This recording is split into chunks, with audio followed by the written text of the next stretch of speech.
les réseaux sociaux, les sites de rencontres. Même celui qui est moche, il peut sortir avec une fille. Il n'y a plus besoin d'être beau. Hein? C'est vrai, il n'y a plus besoin.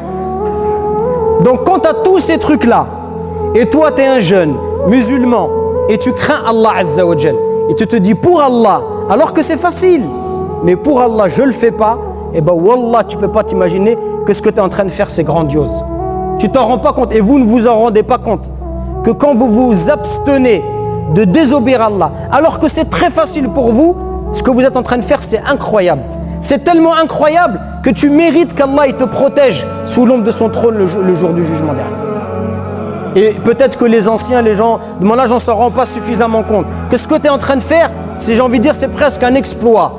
Mais c'est faisable. C'est faisable parce qu'Allah il t'a donné la capacité de le faire.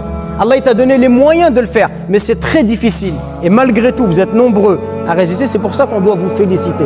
Et vous dire félicitations à vous et continuez dans cette voie-là parce que ce que vous faites, c'est grandiose. Ce n'est pas une petite action, c'est une grande action. Et quand on dit le djihad, eh ben ça c'est votre djihad à vous.